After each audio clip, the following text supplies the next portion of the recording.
Hello everyone, welcome back to my channel. स्क्रिनमा preview video हेरिसक्नु भएको छ र आज म हजुरहरूलाई यस्तो टाइपको भिडियो कसरी बनाउने सम्पूर्ण जानकारी लिएर आइरहेको छु। सो भिडियोलाई बीचमा स्किप नगरिकन अन्तिमसम्म हेरिदिनु होला। सो फर्स्टमा हामीले आफ्नो क्यापकट एपलाई ओपन गर्नुपर्ने हुन्छ र न्यू प्रोजेक्टमा क्लिक गरेर फर्स्टको भिडियो र त्यस पछाडि हामीले 11वटा फोटोलाई चुज गर्नुपर्ने हुन्छ। सो भिडियोको लिंक मैले हजुरहरूलाई डिस्क्रिप्सनमा राखिदिने छु। सो हजुरहरूले त्यहाँबाट भिडियोलाई डाउनलोड गरेर आफ्नो भिडियोमा युज गर्न सक्नुहुनेछ। र यदि हजुरहरूसँग क्यापकट एप छैन भने हजुरहरूले प्ले स्टोरबाट सजिलैसँग इन्स्टल गर्न सक्नुहुनेछ। सो हाम्रो भिडियो र फोटोहरू यहाँनिर आइसकेको छ र लास्टमा क्यापकटको वाटरमार्क रहेको हुन्छ। सो इन्डिङलाई सिलेक्ट गरेर डिलिट अप्सनमा क्लिक गरिदिने।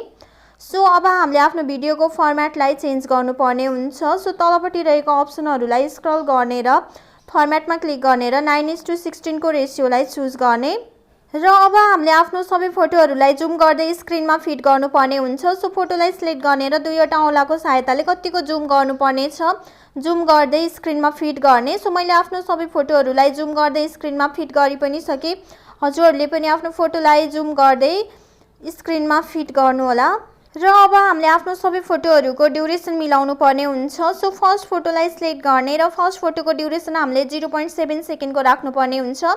त्यस्तै गरेर त्यसपछिको 4वटा फोटोको ड्युरेसन हामीले 0.6 सेकेन्डको राख्नुपर्ने हुन्छ र त्यसपछिको एउटा फोटोको ड्युरेसन हामीले 0.5 सेकेन्डको राख्नुपर्ने हुन्छ र त्यसपछाडि एउटा फोटोको ड्युरेसन हामीले 0.7 सेकेन्डको राख्नुपर्ने हुन्छ र त्यसपछिको 3वटा फोटोको ड्युरेसन हामीले 0.6 सेकेन्डको राख्नुपर्ने हुन्छ र लास्ट फोटोको ड्युरेसन हामीले 0.5 सेकेन्डको राख्नुपर्ने हुन्छ।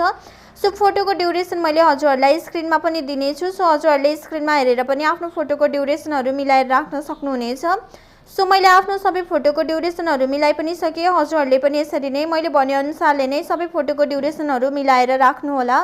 र अब हामीले आफ्नो सबै फोटोहरूमा एनिमेसन लगाउनु पर्ने हुन्छ। सो फोटोलाई सिलेक्ट गर्ने, एनिमेसनमा क्लिक गर्ने, कम्बो अप्सनमा क्लिक गर्ने र यो फोटोमा हामीले पेन राइट एनिमेसनलाई युज गर्नुपर्ने हुन्छ। सो हजुरहरूले आफूलाई मनपर्ने जुनसुकै एनिमेसनलाई पनि युज गर्न सक्नुहुनेछ। सो हामीले सबै 11वटै फोटोमै पेन राइट एनिमेसनलाई लगाउनु पर्ने हुन्छ। सो फोटोलाई सिलेक्ट गर्ने र पेन राइट एनिमेसनमा क्लिक गर्ने। सो मैले आफ्नो सबै फोटोहरूमा पेन राइट एनिमेसनलाई युज गरि पनि सके। हजुरहरूले पनि यसरी नै फोटोलाई सिलेक्ट गर्दै पेन राइट एनिमेसनमा क्लिक गर्दै आफ्नो सबै फोटोमा पेन राइट एनिमेसनलाई युज गर्नु होला र लास्टमा टिक अप्सनमा क्लिक गरिदिने। र अब हामीले आफ्नो फोटोमा इफेक्ट लगाउनु पर्ने हुन्छ। सो फोटोको स्टार्टिङ पोइन्टमा आउने इफेक्टमा क्लिक गर्ने, भिडियो इफेक्टमा क्लिक गर्ने। सो यहाँनिर थुप्रै इफेक्टहरू रहेको छ। हजुरहरूले आफूलाई मनपर्ने जुनसुकै इफेक्ट पनि युज गर्न सक्नुहुनेछ। सो माथिपट्टि रहेको मोड अप्सनमा क्लिक गर्ने र तलपट्टि स्क्रल डाउन गर्नुभयो भने हजुरहरूले त्यहाँनिर वाटर कलर भन्ने अप्सन देख्न सक्नुहुन्छ। सो त्यसमा क्लिक गर्ने र टिक अप्सनमा क्लिक गरिदिने। सो अब यसको ड्युरेसन हामीले फर्स्ट फोटोको ड्युरेसन जति छ त्यतिमै मिलाएर राख्नुपर्ने हुन्छ र कपी गर्दै प्रत्येक फोटोको ड्युरेसनसँग मिलाउँदै कपी गर्दै फुल भिडियोमा नै यो इफेक्टलाई युज गर्नुपर्ने हुन्छ। र अब फेरि अर्को इफेक्ट लगाउनको लागि फर्स्ट फोटोको स्टार्टिङ पोइन्टमा जाने, ब्याक गर्ने, भिडियो इफेक्टमा क्लिक गर्ने र अब माथिपट्टि रहेको स्याडो अप्सनमा क्लिक गर्ने र तलपट्टि स्क्रल डाउन गर्नुभयो भने त्यहाँनिर हजुरहरूले रेडियन्स भन्ने इफेक्ट देख्न सक्नुहुन्छ। सो त्यसमा क्लिक गर्ने र टिक अप्सनमा क्लिक गरिदिने र अब यसको ड्युरेसन हामीले फर्स्ट फोटोको ड्युरेसनसँग मिलाउने र कपी गर्दै फोटोको ड्युरेसन मिलाउँदै होल भिडियोमा नै यो इफेक्टलाई युज गर्ने र अब फेरि फर्स्ट फोटोको स्टार्टिङ पोइन्टमा आउने, ब्याक गर्ने, भिडियो इफेक्टमा क्लिक गर्ने र माथिपट्टि रहेको स्याडो अप्सनमा क्लिक गर्ने र तलपट्टि स्क्रल डाउन गर्नुभयो भने त्यहाँनिर हजुरहरूले लेक 1 भन्ने इफेक्ट देख्न सक्नुहुन्छ। सो त्यसमा क्लिक गर्ने र टिक अप्सनमा क्लिक गरिदिने र अब यसको ड्युरेसन हामीले फर्स्ट फोटोको ड्युरेसन जति छ त्यतिसँग मिलाउने र कपी गर्दै फोटोको ड्युरेसन मिलाउँदै फुल भिडियोमा नै यो इफेक्टलाई युज गर्ने। सो मैले आफ्नो सबै फोटोहरूमा इफेक्टलाई युज गरि पनि सके। हजुरहरूले पनि मैले भनेअनुसारले नै फोटोमा इफेक्टलाई युज गर्नु होला। र अब हामीले आफ्नो भिडियोमा साउन्डलाई एड गर्नुपर्ने हुन्छ। सो भिडियोको स्टार्टिङ पोइन्टमा आउने, अडियो अप्सनमा क्लिक गर्ने, एक्सट्र्याक्टेडमा क्लिक गर्ने र जुन भिडियोको साउन्डलाई एड गर्न खोज्नु भएको छ त्यो भिडियोलाई सिलेक्ट गर्ने र इम्पोर्ट साउन्ड ओन्ली अप्सनमा क्लिक गरिदिने।